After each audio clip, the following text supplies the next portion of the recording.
Muy buenas noches y bienvenidos a Sala de Prensa, este espacio de Noticias Caracol Ahora, en el que nos tomamos el tiempo para entender los hechos del día. Y arranquemos. Alicia Arango, quien lleva menos de un mes en el cargo como ministra del Interior, ya tiene su primera polémica por cuenta de una frase dicha frente a líderes del Putumayo en la llamada Mesa por la Vida. Escuchemos la declaración inicial y la explicación que dio luego la ministra. Aquí mueren más personas por robos de celulares que por ser defensores de derechos humanos. Parece mentira, pero hay que defender a los colombianos y hay que seguir defendiendo a los líderes, por supuesto, y en eso estamos. Y Colombia no puede seguir mirando solamente a un sector que lo estamos protegiendo de una manera lo más que podemos, porque entre otras cosas se lo merecen. Los líderes hay que protegerlos. Tienen el 70% de los esquemas de seguridad del Estado. Estamos haciendo temas de alertas tempranas lo más pronto posible. No, yo no pediría excusa, es que yo no voy a pedir excusa. Yo pido excusa si a alguien ofendí con lo que dije, pero sigo firme en que Colombia tiene que darle una mirada a la seguridad ciudadana también. Eso no le quita la importancia a lo otro. Bueno, pues para hablar de esta polémica invitamos a Marino Córdoba, él es presidente de la Asociación Nacional de Afrocolombianos Desplazados, AFRODES, y a Higinio Obispo, dirigente de la Organización Nacional Indígena, ONIC. Marino, empiezo preguntándole a usted, ¿cómo califica esta declaración de la ministra del Interior? Germán, muchas gracias por la invitación. Para nosotros las declaraciones de la ministra son desafortunadas. El país hoy lamenta profundamente el asesinato de los líderes sociales. Para nosotros es un dolor profundo, los familiares, el resto de líderes, todos los que creemos y apoyamos el proceso de paz. La muerte de un líder social es un ataque a la construcción de paz en este país. Y la responsabilidad del Estado, en cabeza del gobierno nacional, está por supuesto en ofrecer todas las garantías para que el liderazgo siga siendo un ejercicio libre, democrático en el país. Pero no puede un funcionario público que nos representa a nosotros venir a hacer una comparación desafortunada en términos de asesinatos, cuando debemos es de enfocarnos en la seguridad y en la protección de esos líderes y de esas comunidades que ellos defienden. Higinio, le pregunto a usted, ella dice que no pide o no ofrece disculpas, sino apenas a los que ofendió con esta declaración. ¿A los indígenas les parece ofensivo lo que dijo la ministra? Bueno, muy buenas tardes y gracias, Germán, por la invitación. Queremos extender un saludo desde la Organización Nacional Indígena de Colombia, ONIC, a Caracol y a todos sus televidentes. Mira, no solamente es desafortunado, es importante explicar un poco la situación que vimos todo y frente a lo que reafirma que no pide perdón, frente a lo que ella expresó y divulgó. Me parece no solamente ofensa, sino que está generando una funcionaria pública, servidora pública, en no reconocer a las víctimas realmente y poniendo en contraste y en juego frente a la opinión pública nacional e internacional la credibilidad entonces de los asesinatos y de las masacres que han ocurrido en Colombia. Higinio, además no es cualquier funcionaria pública, es la funcionaria pública que debe trabajar de hecho con ustedes, con los líderes sociales. Y ahora les pregunto a ambos, ¿cómo es la situación en este momento? O sea, hemos denunciado, de hecho hacemos parte de la campaña Lidera la Vida con sus organizaciones aquí en Noticias Caracol. ¿Cómo está la situación en este momento de asesinatos? Empiezo de nuevo con Marino. ¿Cómo vamos en esta triste cifra de asesinatos de líderes sociales en el país? Lamentable, triste. En los 27 primeros días de este año hubieron 27 líderes sociales y étnicos asesinados. Y a eso se suman 4 firmantes del acuerdo de paz. Para nosotros es muy, muy triste empezar un año mostrando esas cifras y eso pareciera que no fuera, digamos, importante para el estamento, para el gobierno nacional. Y por supuesto, como usted lo decía, la ministra del Interior es la persona dentro del gobierno nacional con la responsabilidad de garantizar o de trabajar con las comunidades para garantizar su seguridad y especialmente la de los líderes. Pero más allá de eso, en el caso de nosotros, en el Pacífico colombiano, en los 4 departamentos del Pacífico, la situación es cada día mucho más triste para los grupos étnicos, porque es ahí donde se ha acentuado el conflicto armado en Colombia. Todos los actores armados han recurrido hacia el Pacífico y hoy entonces el tema del narcotráfico sigue creciendo, los desplazamientos forzados se siguen dando y aunque tenemos la fuerza pública también en estos territorios, para nosotros la seguridad de las comunidades y especialmente la seguridad para los líderes y defensoras de derechos humanos sigue siendo un tema muy preocupante. Ahí la importancia de la campaña que tenemos de Lidera la Vida, de seguir educando a este país para que no tomemos los asesinatos como una comparación, como lo hace la ministra, porque cada asesinato de líder social es un hombre, es un padre, es un hermano, es un líder comunitario que perdemos, es la construcción de este país, de paz en este país, y en ese sentido para nosotros sigue siendo muy lamentable. Yo sí creo que tenemos que trabajar juntos para ver cómo vamos a seguir educando a la población nacional, pero encontrando unas salidas a la situación de los asesinatos de líderes sociales. Para mí es un exterminio que está dirigido sobre esta población y que el país tiene que pronunciarse, porque no puede ser que sigamos enterrando líderes sociales, constructores de paz, de la forma como hemos empezado este año y como hemos venido desde la firma del acuerdo de paz hasta hoy. Marino, le hago otra pregunta rápidamente. ¿Qué hace un líder social? Porque hemos hablado mucho del asesinato, de las amenazas que están recibiendo en todo el país, pero ¿cuál es la labor fundamental de un líder social en su comunidad? ¿Cuál es su papel y qué importancia tiene cuando es asesinado? Además, ¿qué hueco deja un líder social?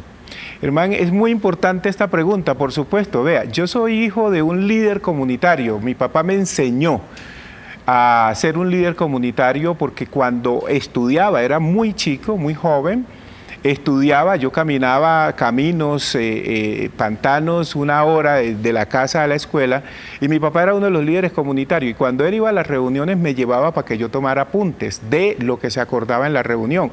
Lo que hacían ellos como comunidad, dirigido por el líder, era mirar la situación de la comunidad. Faltaba escuela, faltaban profesores, ¿qué otras necesidades tenía la comunidad?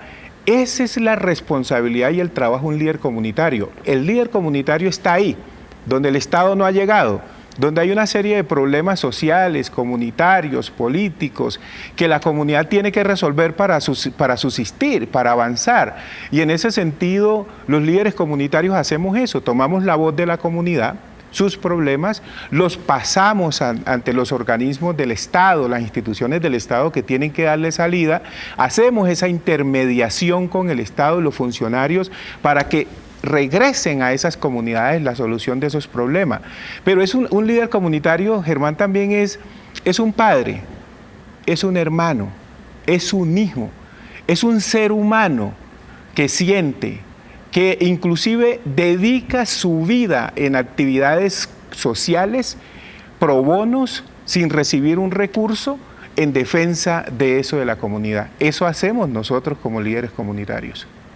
Bueno, y ahora, Higinio, ayúdeme usted también a ver cuál es la situación en el tema de los indígenas, cómo va esa cifra de asesinados, esa desafortunada cifra de asesinados en el país. Muy bien, tenemos un saldo de 167 asesinatos desde la firma de paz hasta hoy, entre hombres y mujeres que siempre han defendido los derechos territoriales, culturales, sociales, políticos, espirituales, ¿no?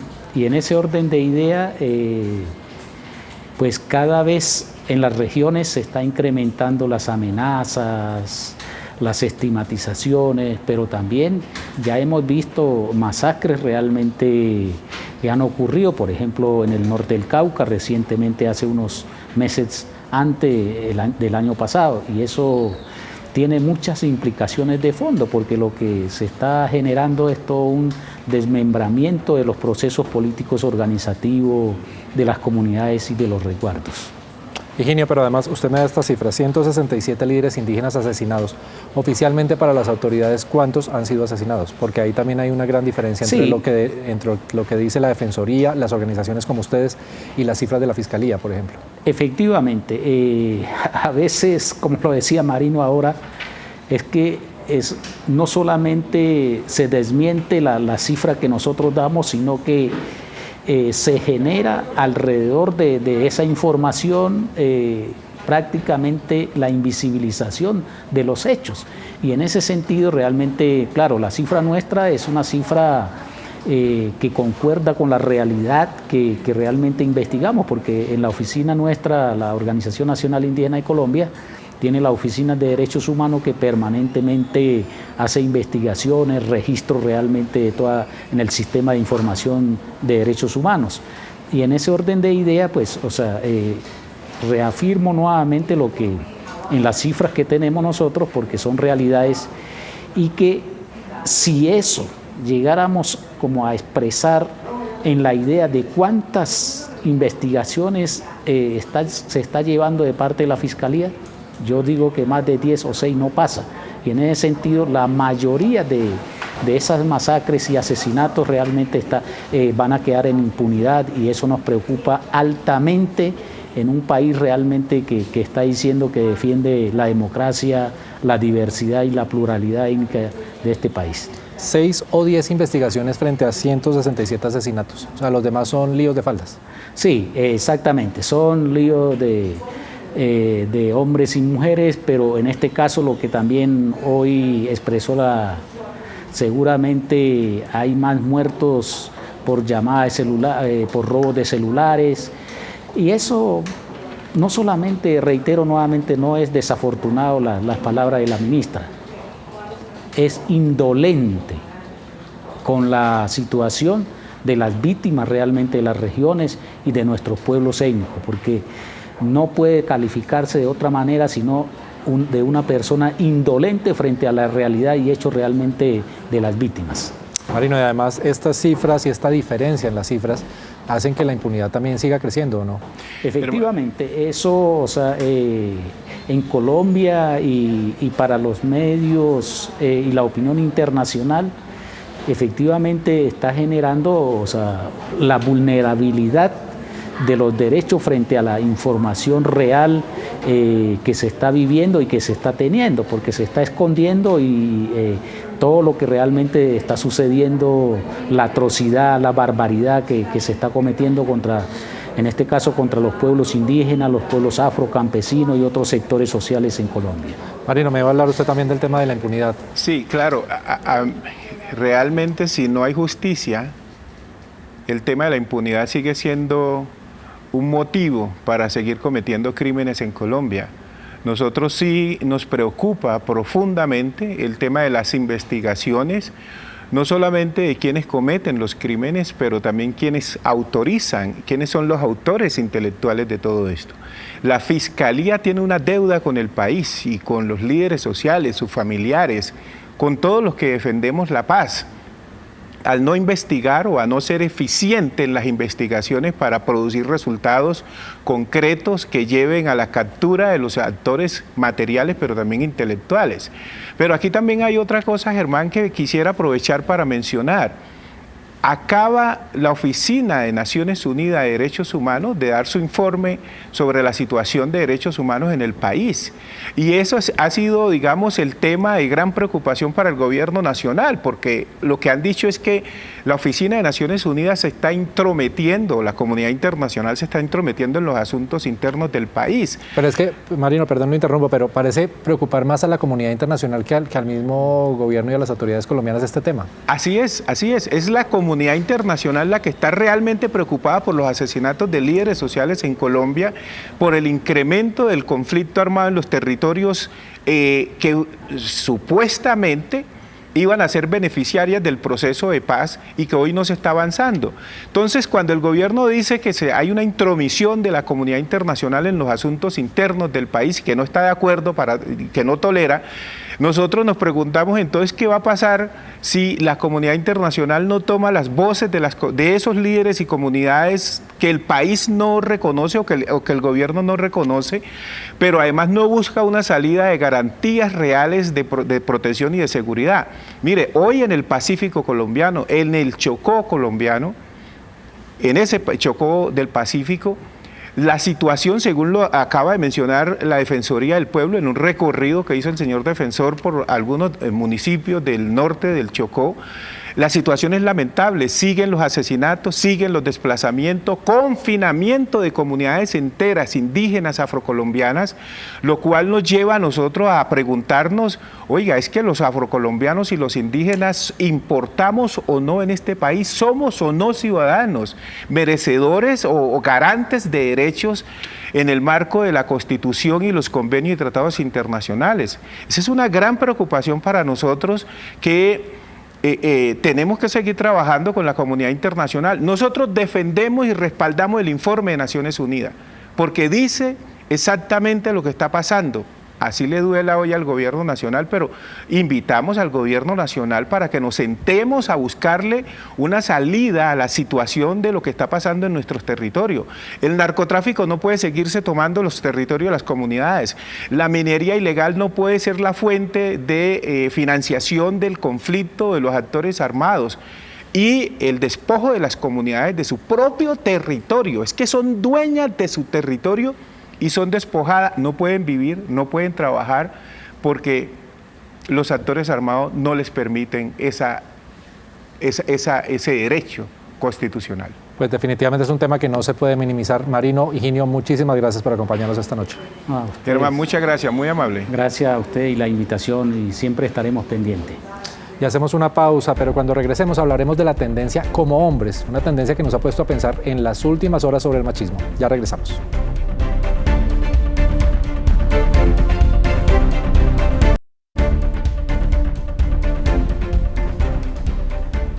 Gracias por seguir en Sala de Prensa con nosotros. En redes sociales vemos decenas de tendencias todos los días, decenas de tendencias de todo tipo.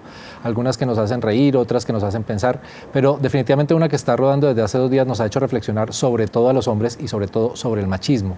Vamos a ver algunos de esos tweets de la tendencia como hombres. Miremos algunas de las cosas que han escrito las mujeres y algunos hombres también. Por ejemplo esta, uy, va a tomar whisky como guapito el señorito. Tienes que potencializar esa energía masculina para que te miren las mujeres.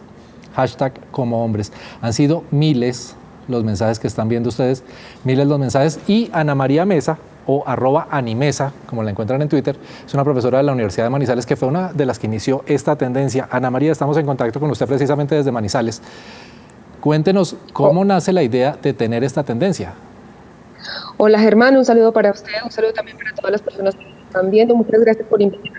Pues esto nació porque ayer que estábamos conociendo la noticia de que la Corte Constitucional había decidido, digamos, no tomar decisiones frente a la demanda que pedía anular las 3 causales en las que se permite el aborto a las mujeres, vi un tuit de un señor que dijo que nosotras usábamos el aborto como un método anticonceptivo. Entonces se me ocurrió pensar en cuáles serían los insultos o los juicios de valor que recibirían los señores si fueran ellos quienes quedaran embarazados y quienes estuvieran pensando en abortar. Entonces el primer tuit que puse fue en ese sentido, y puse un tuit diciendo que por promiscuos, por ser incapaces de mantener, incapaces de impedir su erección, por ser incapaces de controlar sus deseos, por violadores, por acosadores. Y ese fue el primer tuit que de inmediato recibió mucha respuesta, no solamente de mujeres que entendieron el sarcasmo, sino también de señores que no entendieron el sarcasmo y que estaban muy ofendidos con ese comentario. Y ahí empecé a pensar en otros mensajes de ese mismo tipo que nos llegan permanentemente a las mujeres. Justamente los siguientes que puse fue algunos comentarios que recibí yo en mi formación en el colegio, como los hombres decentes no deben sentir deseo, como si adelgazas un poquito y no te quedas calvo, de pronto consigues mujer, como, bueno, se va a confesar usted con el padre, pero cuidadito, le pone ideas o pecados en su cabeza, porque el deseo de los hombres es culpa de la mujer, pero entonces invertido, el deseo de las mujeres es culpa del hombre. Y ahí nació esa idea de hacer tweets y de inmediato se generó una avalancha de respuestas. Por eso le iba a preguntar por eso, Ana María, ¿usted creyó que iba a tener esta respuesta tan masiva de mujeres y también de hombres? Y pues nos ha hecho pensar a todos seguramente. No, yo jamás me imaginé. Yo la verdad es que pues tengo una cuenta de Twitter bastante activa y no es la primera vez en la que he puesto seguidillas de comentarios sobre alguna cosa y nunca había tenido una respuesta como esta. A mí me tiene completamente desbordada. La verdad es que no soy ni capaz de revisar la cantidad de menciones porque Twitter, cuando las cosas se ponen así tan pesadas, tiene una muy mala actualización, o sea, no permite ver los tweets que se generan, así que alcanzo a ver algunos, pero no todos, así que me he perdido de mucho también y me da mucha lástima porque quisiera poderlos recopilar todos y poderlos leer con calma. Muchos con sentidos muy parecidos, por ejemplo, cosas que nos dicen constantemente como... ese bruto que va en ese carro tiene que ser hombre, o no sabe parquear, es que es hombre, que son muy repetidos, y otros muy particulares, de historias de vida muy particulares, como una chica que puso un tuit diciendo, las mujeres pueden salir a la calle, los hombres se quedan en su casa, porque las perras en la calle y los perros en su casa, que ella misma contaba que se lo había dicho alguna vez su papá. Entonces cosas muy fuertes también se han visto ahí, también muy particulares, y la verdad, ojalá pudiera alcanzar a leer todo. Sí, algunos resultan simpáticos, digamos, pero hay unos que de verdad nos hacen pensar mucho sobre lo que debemos desaprender del machismo, tanto hombres como algunas mujeres también. ¿Qué tan fácil cree usted es profesora, también es periodista de La Señal Institucional, qué tan fácil cree que es que desaprendamos el machismo en este país? Yo creo que es un esfuerzo de todos los días, porque lo que tenemos de base todos, no solamente los hombres, todos, es el machismo instalado, es cultural, es una cosa cultural, así que de base tenemos un machismo, a lo que le tenemos que meter mucha fuerza de voluntad es a recordar, a ser conscientes de que muchos de los mensajes que decimos son o directamente machistas o sutilmente machistas, que creo que la tendencia ha servido también para evidenciar cosas muy sutiles, mensajes muy sutiles que todo el tiempo estamos recibiendo las mujeres y que se hacen de esa manera tan sistemática, pues que tienen un impacto muy fuerte sobre nuestro carácter, sobre nuestra personalidad, sobre nuestro espíritu, sobre las personas que resultamos siendo. Entonces, pues creo que sirve para hacer conciencia sobre la tendencia, creo que sirve para hacer conciencia de eso y sirve para que estemos más atentos cuando volvamos a oír algo de eso. Ojalá pudiéramos recordar que ese comentario salió en esta tendencia y que pues no deberíamos hacerlo. Pues efectivamente, yo le confieso, algunas de las cosas usted dice sutilezas, pero que sí, no caemos en cuenta y al leerlas ahí uno dice, uy, claro, si me lo dijeran a mí sería otra cosa. Pues Ana María, muchas gracias. ¿Y qué mensaje quiere dejar con esto, además de que sea tendencia por segundo día consecutivo? La estoy viendo, usted no ha revisado, pero yo sigo viendo acá que es tendencia. ¿Qué mensaje nos quiere dejar tanto a hombres como mujeres? Yo sé que es más para los hombres, pero pues algunas mujeres también son machistas. Vea que yo decía ayer que el patriarcado, porque estos mensajes hacen parte del sistema de valores de lo que las feministas reconocemos como patriarcado, este tipo de mensajes los recibimos las mujeres, pero los hombres también reciben su parte de mensajes bastante chocantes. En esta oportunidad tuvimos la ocasión de hacer evidentes los que recibimos las mujeres, pero también podríamos hacerlo al revés y ver cuáles son los mensajes que reciben ustedes con mayor frecuencia. Simplemente hacer consciente de eso, saber que sobre todo el problema de que los estemos recibiendo desde tan chiquitas, con tanta insistencia, tan marcados, tan repetidos, tan siempre, eso deja una huella en nosotros que nos hace quizá menos aventureras, menos osadas, menos dispuestas, que nos hace víctimas de eso que se llama el síndrome del impostor, que desde el que sufrimos más las mujeres que los hombres de ello, porque todo el tiempo estamos pensando que no somos suficientemente buenas, y eso es por este tipo de mensajes. Entonces creo que hacer conciencia de eso, y sobre todo, no solamente para que los niños chiquitos que están siendo educados en este momento tengan una educación distinta, pero los adultos también podemos cambiar y podemos hacer conciencia sobre estas cosas y cambiar conductas y aprender cosas nuevas. Definitivamente, desaprender cosas que se han normalizado. Y me recordó usted que vi en la tendencia de Ana Cielo, la paracaidista, no sé si lo vio, que decía precisamente eso, el tema de los niños y las niñas que por esa misma prejuicio y esas preconcepciones, precisamente los niños tienden a ser más aventureros que las niñas por todo esto que les inculcamos desde tan pequeños. Pues muchas gracias por hacernos pensar, por ponernos a pensar, Ana María, y esperamos a ver qué otra tendencia le ocurre para seguirla. Vamos a ver qué surge de todo esto. Hay millones de ideas de gente que me bombardea con hagamos camisetas, vamos a hacer, ojalá hiciéramos algo, de verdad que sí, ojalá hiciéramos algo. Muchas gracias, Germán, por invitarme y un saludo para todos. Muchas gracias y que esto sirva para que todos cambiemos. Y hacemos una nueva pausa, pero ya viene Ricardo Ospina para contarnos qué tiene en su radar.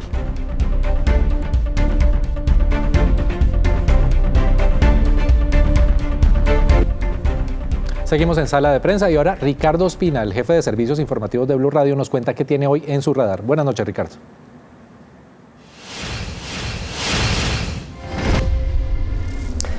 Muy buenas noches. Hoy está en el radar el caso Odebrecht, tal vez uno de los de mayor connotación e importancia que tiene en sus manos el fiscal general Francisco Barbosa, quien hace pocas semanas tomó posesión de su cargo. Y está en el radar por dos situaciones. La primera porque él decidió en las últimas horas dar un revolcón en la forma en la que se viene adelantando el caso. Decidió que lo va a poner al más alto nivel y por eso decidió que el grupo de fiscales delegados ante la Corte Suprema de Justicia será el encargado de llevar a cabo todo el proceso. Tiene varias vertientes, tiene varias líneas de investigación y lo que pretende, según ha dicho el fiscal Barbosa ahora, es centralizarlo, canalizarlo y llevarlo a un feliz término. Lo que hemos sabido es que el fiscal no estaba satisfecho con los reportes que había recibido hasta ahora de cómo se venía adelantando esta investigación dentro del punto y la fiscalía de Néstor Humberto Martínez y luego dentro de la fiscalía encargada de Fabio Espitia. La segunda parte de todo esto que tiene que ver con el caso de Brecht, que tiene muchas aristas, como lo decimos, no solamente la posibilidad del pago de sobornos para quedarse con grandes obras por parte de esta multinacional brasileña de nuestro país, sino también la financiación de campañas políticas, tiene que ver con una carta muy dura de una de las fiscales que llevaba esta investigación hasta hace pocas horas. Estamos hablando de Amparo Cerón, quien envía una carta al fiscal Barbosa expresando su molestia porque considera que no fue escuchada antes de que el fiscal decidiera sacarla del caso. Ella, entre otras cosas, en la carta dice que ha recibido amenazas de muerte, incluso señala que un supuesto accidente de tránsito que sufrió en Chile hace algunos meses no fue un accidente, sino que ella dice que fue un atentado. Pero va más allá, dice que no fue escuchada por el fiscal para contarle en qué iba el proceso y cuáles eran sus sugerencias, sino que sin ningún tipo de interlocución directa con él, es relevada del caso. Y además de eso, deja una duda sembrada que es muy llamativa, porque dice que su cambio, la salida del caso, se da 24 horas después de que ella le hubiera comunicado a la vicefiscal Marta Yanet Mancera que iba a llamar a declarar a los expresidentes Andrés Pastrana y Álvaro Uribe, porque ellos enviaron una carta hace más de un año diciendo que tienen información importante sobre la posible financiación ilegal de la campaña de reelección de Juan Manuel Santos, y también porque había decidido llamar a declarar a don Luis Carlos Sarmiento Angulo, dueño y máximo accionista del Grupo Aval, para que explicara cómo se había adelantado el contrato de la Ruta del Sol Tramo 2. Quiere decir que el caso de Brecht, como dicen en el béisbol, pica y se extiende en la fiscalía. Lo más importante es que avancen muy rápidamente las investigaciones y que no haya impunidad. Todos esperamos eso, Ricardo. Muchas gracias. Y así llegamos al final de Sala de Prensa. Los esperamos mañana con mucha más información. Muy buenas noches.